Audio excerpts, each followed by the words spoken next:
Isang magandang araw at mapagpalang lahat sa ating lahat mga kaindoy kainday. At ito po ang ating first reaction vlogs dito kay Facebook at YouTube channel. So mga kaindoy kainday, isang mainit na balita at nag-warning na po ang USA sa North Korea, kung saan si Kim Jong-un ay isang diktador. Ayan, nag-warning.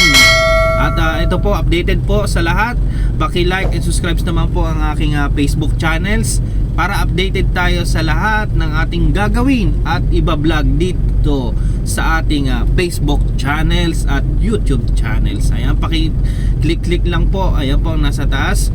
So mga kaindoy kainday, at ito nga po, mainit-init nga pong balita mga kaindoy kainday, kung saan ay nag-warning nga po ang USA ng digmaan. Ayan, digmaan. Sapagkat once na inatak po ng North Korea ang South Korea, ay ito ay magiging titis o magiging mitya ng digmaan. Ayan, pakinggan po natin ang balita mga kaindoy kainday. States of America has once again issued a stern warning to North Korea. Washington said that any nuclear attack on US, and I'm quoting here as to what Washington exactly said, result in the end of the Kim regime. Now, the US-South Korean Nuclear Consultative Group issued a joint statement aimed at tensions with North Korea. The statement also emphasized that any attack on South Korea will be, and I'm quoting here again, met with a swift, overwhelming and decisive response from Washington, D.C. Earlier this year in April, U.S. President Joe Biden had issued a similar warning, saying that any attack by North Korea would mark the end of the country's government.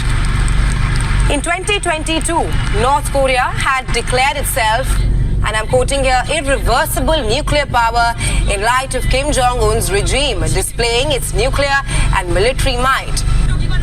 Now, let's take a look at where North Korea and the US stand in terms of military might.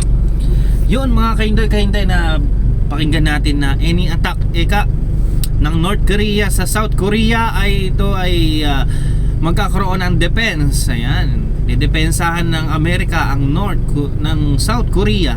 Ayan, dahil may agreement sila last 2022. Ayan, tingnan natin, panoorin pa natin mga kaindoy. Well, as far as the strength of troops goes, North Korea has over 9.3 million military personnel, whereas the US has a total armed force strength of 140 million. Let's now take a look at the military arsenal. North Korea has 947 aircrafts as compared to 13,300 aircrafts owned by the US. US has 11 aircraft carriers in its naval fleet, while North Korea has none. The US has almost twice the number of submarines as compared to North Korea.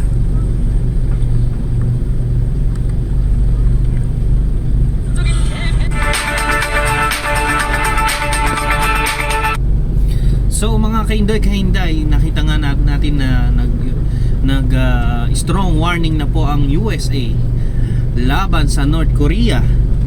At hindi natin alam ang susunod na mangyayari. Pero ito po yung mga kaindoy ay painit na po ng painit.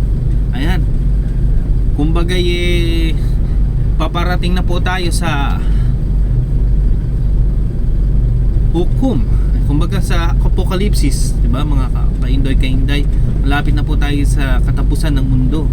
Ito'y magaganap mga kaindoy, magkakaroon ng gutom, lindol at mga salot mga kaindoy na ating nararanasan ng mga kaindoy.